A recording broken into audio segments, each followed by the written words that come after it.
Hello students, नमस्कार। समस्त स्वागत digital Odisha classroom YouTube channel को। सो स्टूडेंट्स, आज आम तुम अष्टम श्रेणी डमकज विषय पार्ट 3 रे आमे पहुंची जाइछु। पार्ट 1 एवं पार्ट 2 रे आमे विषय को बहुत सुंदर भाव में आलोचना करिथिलु।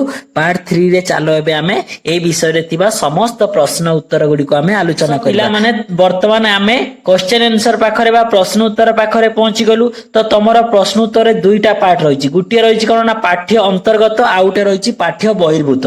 तो एटा जेहेतु पार्ट 3 रे आमे केवल पाठ्य अंतर्गत बा तम सिलेबस रे जहा सब अछि ताको आलोचना करिबा।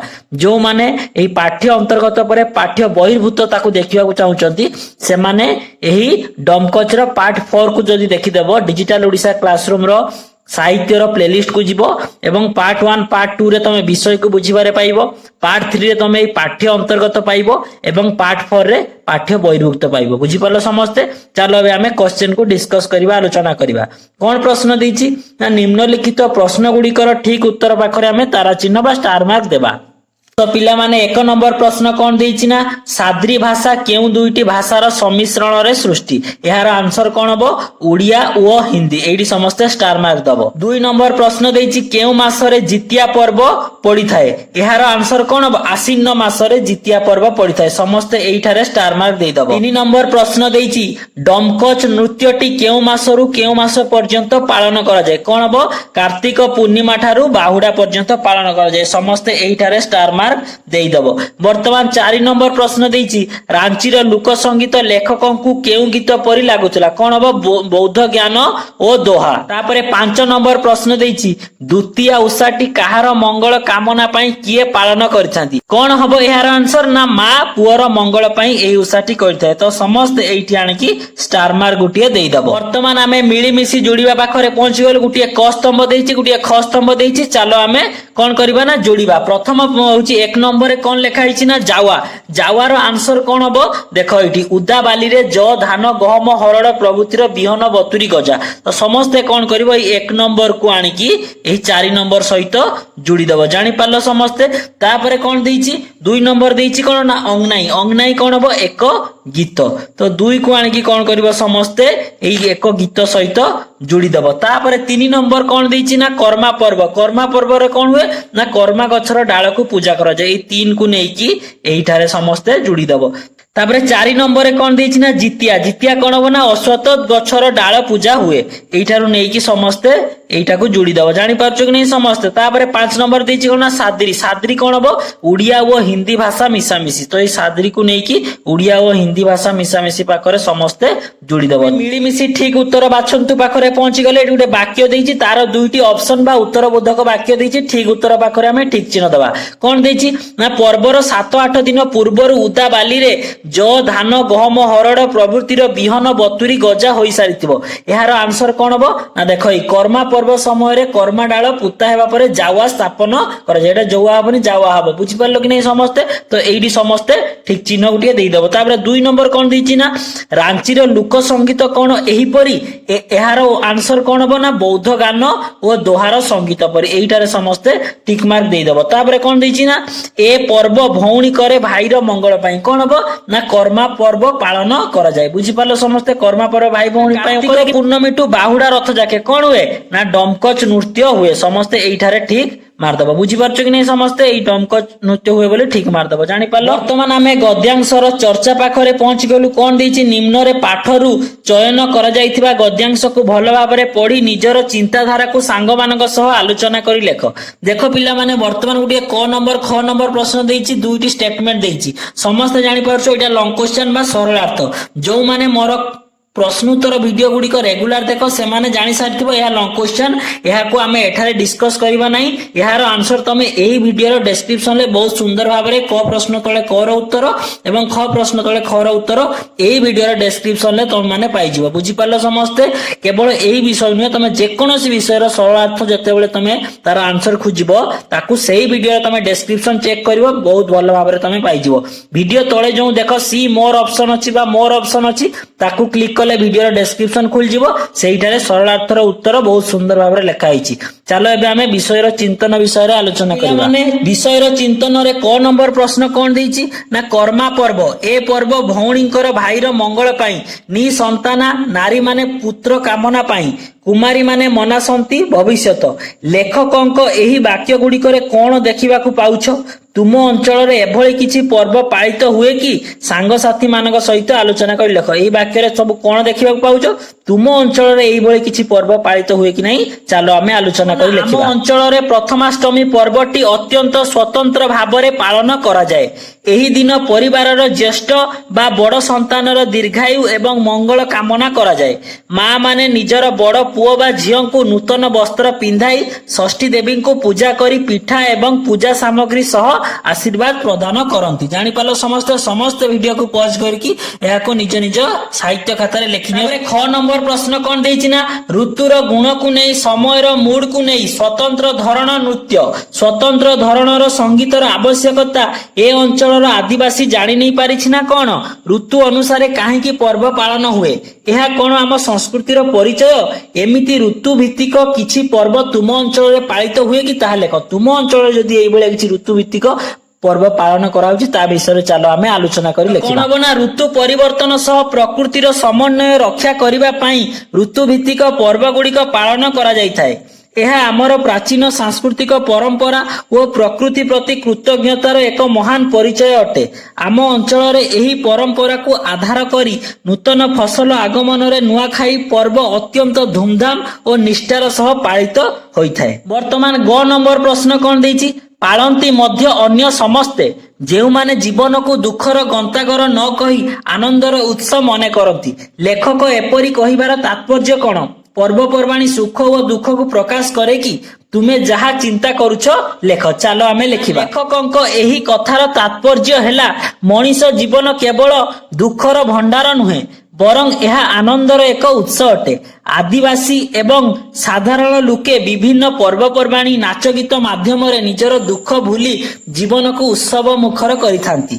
यह संस्कृति प्रति गभीर आनंद और जीवन प्रति सकारात्मक दृष्टिकोण को प्रकाश करे। तापरे घ नंबर प्रश्न कोन देइछि? राम और कृष्ण नाम ए दुई नाम को जपामाली करी भारत बंची रहिछि।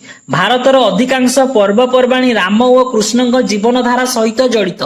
जदि तुम अंचल रे राम और कृष्ण को देवता रूपे नहीं जो पर्व पालन करा जाउछि ताहार तालिका प्रस्तुत कर। आम अंचल रे भगवान श्रीराम और श्रीकृष्णଙ୍କ जीवन धारा को नहीं अनेक पर्व पालन करा जाए। जेपरि कि रामଙ୍କ जन्मोत्सव श्रीराम नवमी एवं कृष्ण और राधाଙ୍କ लीला खेला को आधार करी जन्माष्टमी, राधाष्टमी, चंदन यात्रा और होली पर्व खूब धूमधाम रे पालित हुए। नंबर प्रश्न कोन देइछि ना पर्वर 7-8 दिन पूर्वर उदा बाली रे ज धान गहम हरड़ प्रभृतिर बिहन बतुरी गजा होई सारिथिबो।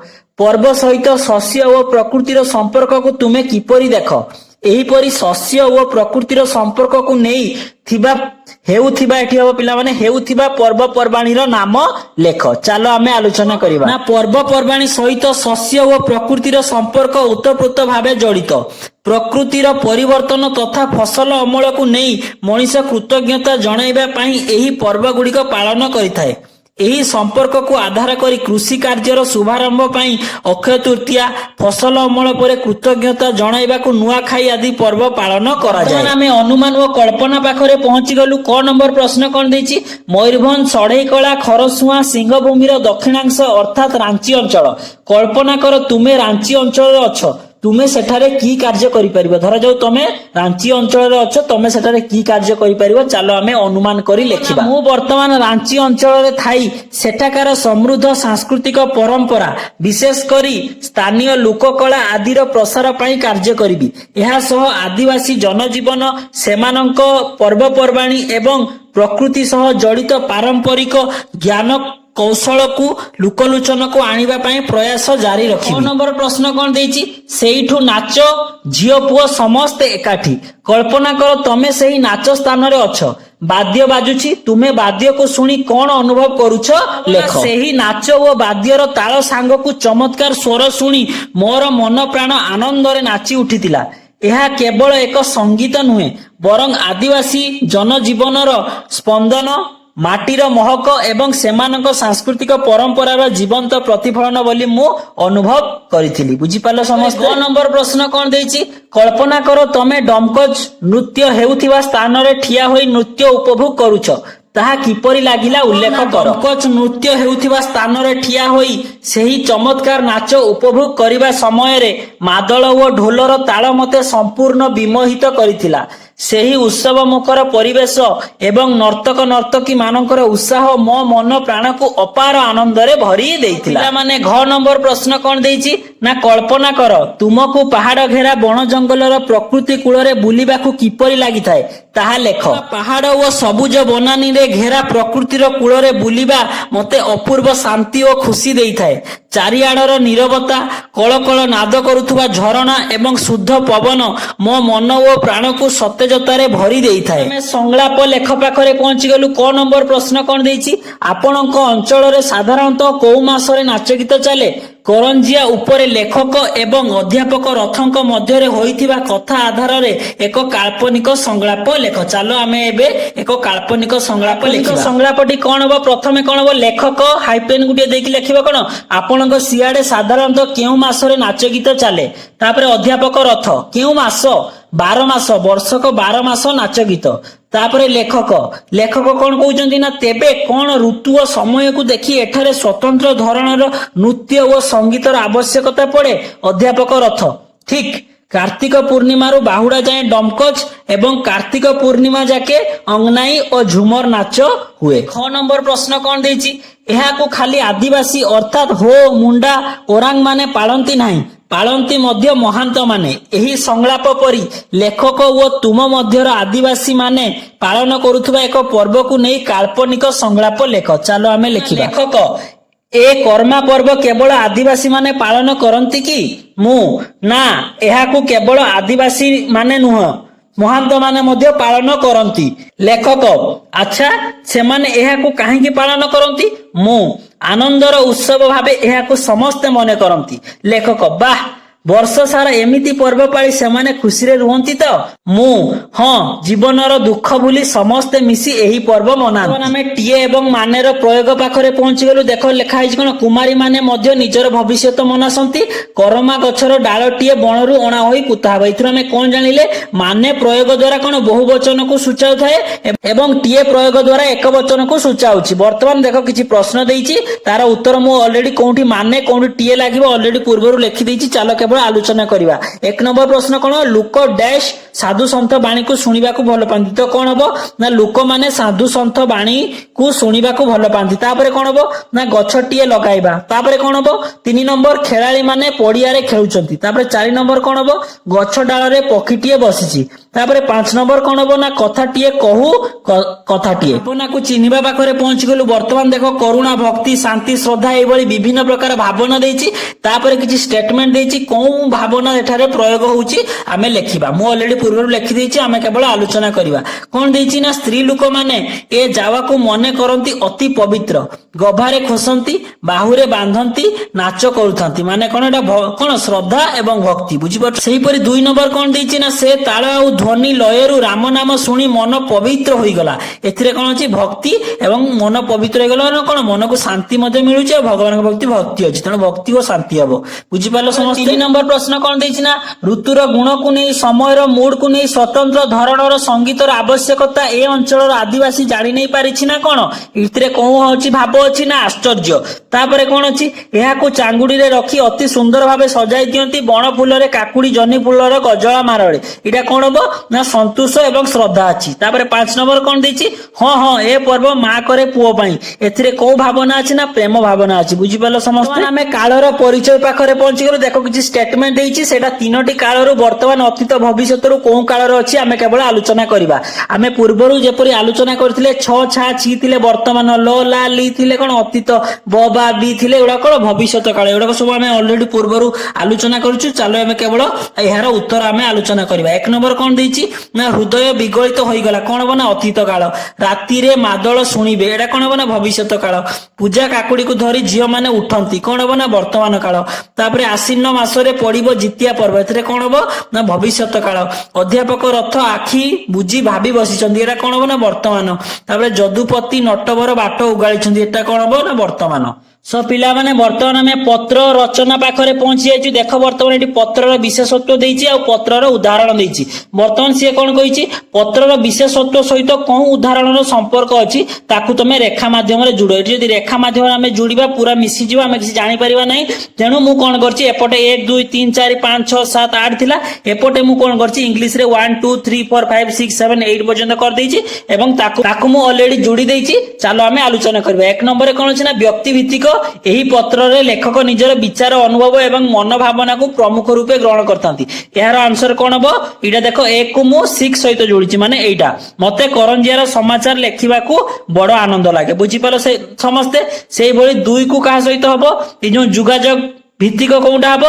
आपनक सियाडे साधारणतः को मासरे नाच गीत चले जुगाजुग माने कोन कथावार्ता हबा एटा गोटे प्रश्न पचारिचंती तेनो एटा हबो जुगाजुग भित्तिक तापर 3 नंबरटा कोन देछि ना 3 नंबर कोन छि ना 8 एटा कोन छि ना देखिली अपूर्व भंगी से नृत्यर गोटे कोन स्वाभाविक शैली तापर 4 नंबर कोन व्यक्तिगत अनुभवर वर्णना कराइछि कोनटी निजर व्यक्तिगत अनुभव 3 माने कोनटा एटा कार्तिक पूर्णिमा ठू बाहुडा जाके डमकच पुणी सेठू कार्तिक पूर्णमी जाके अंगनाई आ झुमर तापर से भली 4 नंबर गला तापर एबे कोन तापर 5 नंबर कोन देछि संबोधन बा अभिवादन एटा कोन हबो एटा हबो देखो पिला माने जो संबोधन कराई छै कोन श्रीयुक्त संवाद पत्रर संपादक महोदय बुझी पालो समस्ते तापर कोन अछि 6 नंबर स्वाक्षर माने लेखक पत्र शेष रे जो निज ना लेखंती लास्ट रे तो एटार कोन हबो फॉर लिखाई छै नै तो एटा हबो तुमर बंधु सेठी ना लेखिबो तापर 7 नंबर कोन अछि उपसंहार माने लेखक पत्र शेष करिछि एटा कोन हबो 5 लिखाई छै नै त माने एटा हबो संपादक महोदय सतरे मु करंजिया रहइबा को इच्छा करूछि तापर मुख्य विषय वस्तु कोन हबो 8 रो कोन लिखाई 7 माने एटा हबो महाशय एही पर्व केवल आदिवासी माने पालन करंत नै पालंती मध्ये महात्मा माने बुझी पालो एडी एई जो हिसाब रे जुड़ाई जे तमे मध्ये से भले बनेबो तमे यदि गारो टाणी जुड़ी परिबो जुड़ी दबो बुझी पालो समस्ते पिला माने वर्तमान हम एई जो पत्र पाखरे पहुंची जाईची कोन देईची तुमे पत्रर विशेषत्व अधिक वाक्य निज मनरु जुड़ आमे पूर्वरु जो पत्र विषय सब आलोचना कर दैथिलु वर्तमान कोन देईची तुमे जो भ्रमण कहानी पढिच तार अनुभूति विषय निकटस्थ संवाद पत्रर संपादकଙ୍କ निकटକୁ पत्र लेख आमे एही जो डमकच नामक जो भ्रमण कहानी टिए पढिलु तार अनुभूति विषय वर्णना करके कोन करबे आम निकटर जो संवाद पत्र अछि तांको संपादकଙ୍କ निकट गुटे पत्र चालो आमे लेखिबा केमिति लेखिबा देखो मान्यवर संपादक महोदय तापरे तुमको जो संवाद पत्र को लेखिबार अछि बा तुमको भलो लागुतबा गुटे संवाद पत्र ना लेखि दबो एवं तुम निज जिल्लार नाम लेखि दबो तापर लेखिबो कोन विषय डमकच भ्रमण कहानी पठानुभूति संपर्क रे तापर महाशय आपणक लोकप्रिय संवाद पत्र माध्यम रे मु मोर एक पठनानुभूति प्रकाश करबा को चाहे आम अष्टम श्रेणी साहित्य सुरभि बही रे प्रसिद्ध साहित्यिक शांतनु कुमार आचार्यक करंजिया डायरी पुस्तकरू गृहीत डमकच भ्रमण कहानी मु पढ़िली एही कहानी पढ़िबा परे मोर अनुभूति हेला जे एथिरे मयूरभंज अंचलर आदिवासी संस्कृति प्रकृतिर सौंदर्य एवं कर्मा पर्वर अति जीवंत वर्णना रही झुमर अंगनाई और डमकच नृत्य गीतर ताले ताले आदिवासी जीवनर सुख दुखर चित्र मो मनरे गभीर छाप पकाइछि एभली पाठ्यक्रम आम राज्यर लोक परंपरा को जानिबा पई अत्यंत उपादेय अटे आशा करे मोर एही अनुभूति को आपणक पत्रिका रे स्थान देई पाठक मानक उपकृत करिवे धन्यवाद जणे उड़िया साहित्य प्रेमी शिक्षार्थी तापरे तुम निज निजर ना एटारे लिखि दबो बुझी पालो समस्त वीडियो को पॉज करके या को निज निज साहित्य खाता रे लिखि नियो मान हमें शब्द सह शब्द जुड़ पाखरे पहुंच गेलु कोन देछि ना निम्न रे दिया जाइतिबा खाली स्थान रे डमकच शब्द सहित जुड़ी हेउतिबा शब्द को निज मनरु किंबा बहिरु आनी लेख ए डमकच सहित कोन कोन शब्द जुड़ी के अछि हमें ऑलरेडी लिखि देइछु खाली आलोचना करिवा कोन ना मादळ कार्तिक पूर्णमी मयूरभंज आदिवासी नाच गीत और रांची ଜାଣିପାରିଲ ସମସ୍ତେ। ଆମେ ଲେଖିବାର ଅନନ୍ୟ ଉପାୟ ପାଖରେ ପହଞ୍ଚି ଗଲୁ। କଣ ଦେଇଛି ନା ଡମକଚ ଅଧ୍ୟାୟରେ ଲେଖକ କରଞ୍ଜିଆରେ ଭ୍ରମଣ କରୁଥିବା ସମୟରେ ନିଜର ଅନୁଭୂତିକୁ ସୁନ୍ଦର ଭାବରେ ନିଜସ୍ୱ ଶୈଳୀରେ ଉପସ୍ଥାପନ କରିଛନ୍ତି। ବର୍ତ୍ତମାନ ଏଠି କିଛି କଣ ଷ୍ଟେଟମେଣ୍ଟ ଗୁଡାକ ଦିଆଯାଇଛି। ତାପରେ ପ୍ରଶ୍ନ କଣ ଦେଇଛି ନା ଉପରୋକ୍ତ ଧାଡି ଗୁଡିକୁ ଭଲ ଭାବରେ ପଢନ୍ତୁ। ବହୁ ଦେଶଜ ଶବ୍ଦର ପ୍ରୟୋଗ ହୋଇଛି। ପାଠରୁ ତୁମେ ଦେଶଜ ଶବ୍ଦ ବାଛି ତାଲିକା ପ୍ରସ୍ତୁତ କର। ଏଇ ଯୋଉ ବହିରେ କଣ କଣ ସବୁ ଦେଶଜ ଶବ୍ଦ ଅଛି ଚାଲ ଆମେ ତାକୁ ଆଲୋଚନା କରିବା। ମୁଁ ଅଲରେଡି ଲେଖିଦେଇଛି। କଣ କଣ ହବ ନା ଚାଙ୍ଗୁଡି, ତୁଛେଇକି, ଗୁମଗୁମ, ଗୋଲଗାଲ, କଳା ମଚମଚ, ଡମକଚ, ମାଦଳ, ଝୁମର, ଅଙ୍ଗନାଇ, କର୍ମା, ଜିତିଆ, ଜାୱା, ମହାନ୍ତ। ବୁଝିପାରିଲ ସମସ୍ତେ। ଏଇ ସବୁ ଦେଶଜ ଶବ୍ଦ ଗୁଡିକ ତମର ଏଇ ଯୋଉ ବିଷୟରେ ଅଛି। ଆହୁରି ମଧ୍ୟ ଅଛି, ତମେ ଚାହିଁଲେ ତାକୁ ଖୋଜିକି ଲେଖିପାରିବ। ବୁଝିପାରିଲ ସମସ୍ତେ। ବର୍ତ୍ତମାନ କଣ ପ୍ରଶ୍ନ ଦେଇଛି ଲେଖକ କେବଳ ନିଜସ୍ୱ ଶୈଳୀ ଦେଇନାହାନ୍ତି ବରଂ ଆମ ଭାଷାରୁ ଦୂରେଇ ଯାଉଥିବା ଦେଶଜ ଶବ୍ଦ ଗୁଡିକୁ ପାଠକ ମାନଙ୍କ ନିକଟରେ ପହଞ୍ଚାଇବାକୁ ଚେଷ୍ଟା କରିଛନ୍ତି। ଅନ୍ୟ ଏକ ବିଶେଷ ଦିଗ ହେଉଛି ଲେଖକ ସ୍ଥାନୀୟ ଭାଷାକୁ ଗୁରୁତ୍ୱ ଦେଇଥାନ୍ତି। ଯେପରି ଲେଖକ ଯୋଉ ଏଇଭଳିଆ ସବୁ ସ୍ଥାନୀୟ ଭାଷା ବ୍ୟବହାର କରିଛନ୍ତି କି ନାହିଁ, ଯେପରି ଯଦୁପତି, ନଟବର, ନନ୍ଦ, ଛକଲେଇ, ଡଗରେ। ଏଇଭଳିଆ ତମେ କଣ କରିବ ଏହି ପାଠରେ ଆଉ କଣ କଣ ସବୁ ସ୍ଥାନୀୟ ଭାଷାକୁ ବ୍ୟବହାର କରାଯାଇଛି ତାକୁ ଖୋଜିକି ଲେଖିବ। ଚାଲ ଆମେ ଲେଖିବା। ଏଥିରେ ଆଉ କଣ କଣ ସବୁ ସ୍ଥାନୀୟ ଭାଷା ହେଇଛି ନା ଗୁମଲାକ, ଟେରିଙ୍ଗ ମେକାର, ମେଲା ଲାଗଲା। ତାପରେ କଣ ହବ ନା ଯଦୁପତି, ନଟବର, ନନ୍ଦ, ଛେକଲେଇ, ଡଗରେ। ତାପରେ କଣ ନା ରାମଜୀ କର ମେଲା ଲାଗଲା, ସୀତାଜୀ ଆଇଗ ଜୋରିନା ଅଙ୍ଗିନ କୁଡେ ଆଇଗ ଲାଗେ, ରାମୁତ ଲଛୁମଞ୍ଜି ଭଲଏ ଧ୍ୟାନ, ଜଲଜାବ କେଇसे ଭରେ, ତଲଡ ଦେଲଉ ମୁଙ୍ଗାମତି, ଛେକଲେଇ ଡଗରେ। ବୁଝିପାରିଲ ସମସ୍ତେ। ତମେ ଯଦି ଆଉ କିଛି ଏଥିରେ ସ୍ଥାନୀୟ ଭାଷା ବ୍ୟବହାର ହଉଥିବାର ପାଉଛ ତାକୁ ମଧ୍ୟ ତମେ ଲେଖିପାରିବ। ପିଲାମାନେ ବର୍ତ୍ତମାନ ଆମେ ତମର ପାଠ୍ୟ ବହିର୍ଭୂତ ପାଖରେ ପହଞ୍ଚି ଗଲୁ। ଏଇଠାରେ ତମର ପାଠ୍ୟ ଅନ୍ତର୍ଭୁକ୍ତ ବା ସିଲାବସରେ ଯାହା ପ୍ରଶ୍ନ ଗୁଡିକ ଅଛି ଏଇଠାରେ ତମର ସମାପ୍ତ ହେଲା। ପାର୍ଟ 3 ଏଇଠି ସମାପ୍ତ ହେଲା। ଯେଉଁମାନେ ପାଠ୍ୟ ବହିର୍ଭୁତ ଦେଖିବାକୁ ଚାହୁଁଛନ୍ତି ଏଇ ଡମକଚ ବିଷୟର ଡିଜିଟାଲ ଓଡ଼ିଶା କ୍ଲାସରୁମ ର ପାର୍ଟ 4 ଦେଖିବେ। ପାର୍ଟ 3 ରେ ଆମେ ପାଠ୍ୟ ଅନ୍ତର୍ଭୁକ୍ତ କଲୁ ଏବଂ ପାର୍ଟ 4 ରେ ଆମେ ପାଠ୍ୟ ବହିର୍ଭୁତର ସମସ୍ତ ପ୍ରଶ୍ନ ଗୁଡିକ ଆଲୋଚନା କରିବା।